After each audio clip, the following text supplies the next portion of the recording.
Digital graffiti fuses together three things that have never been fused together before: art, technology, and architecture. So what you end up with is artists who are using technologies in a way that the inventors never imagined.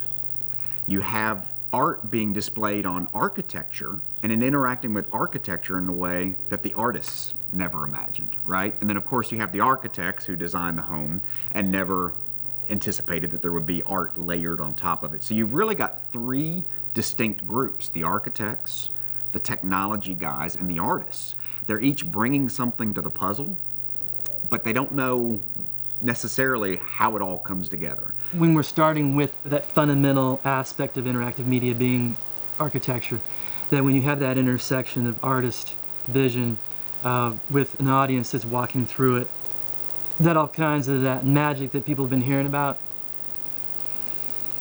it's tenfold because they didn't know it was going to happen to begin with. And every time as judges go through it, they're still surprised at it. So you can't take one of those away. It's all got to be there to be digital graffiti.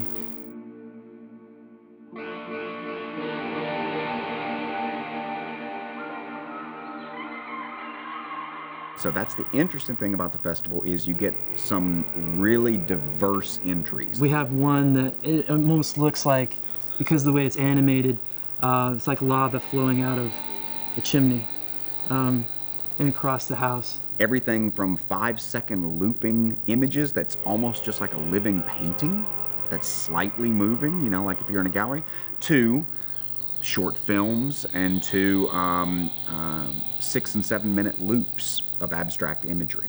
We kind of realized the trick is going to be to create a call to artists, and we can get entries legitimately, then we're going to have some interesting content to project.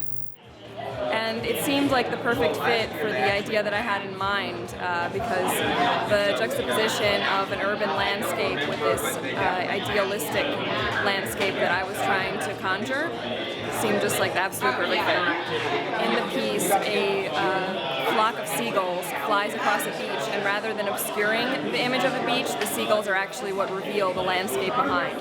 So you catch fleeting glimpses as the seagulls flap their wings, and hopefully the spectator from these glimpses will be able to create an image, conjure an image of a place that they remember. I think a lot of it comes from independent artists trying to get away from the traditional cinematic experience, and I think projection allows you to get into a unique space and put something in a context where people haven't seen it that way before.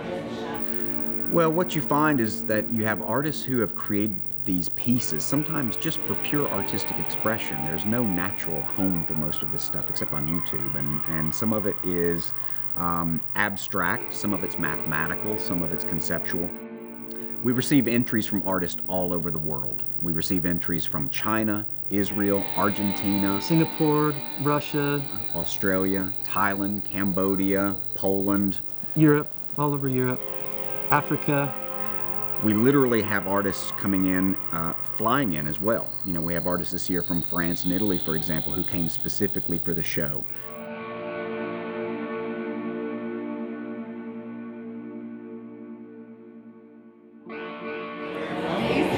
My name is Mattia. I'm from Italy. My name is Luca. I'm from Italy. I'm from France. I'm not Italian. My name is Simon. The art of our performance is the interaction.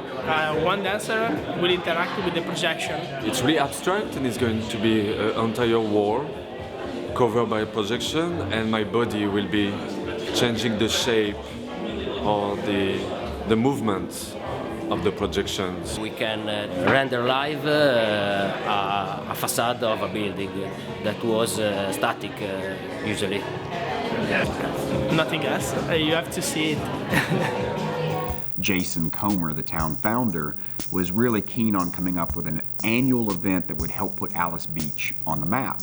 But he, like, as you look around Alys Beach, everything here is extraordinary. So he didn't want another wine fest or another jazz fest or another arts, fair. He wanted something truly unique. And so the architecture is one of the most stunning, things about Alys Beach. So as I looked at the homes and the rooftops, I realized it was essentially a large blank canvas. It was a large projection surface. And I started saying, I bet if we hooked up some projectors and put stuff up on the walls, it would really be a spectacle. And so we tested it one night, and sure enough, it was absolutely beautiful and stunning, and that's really how the idea got started.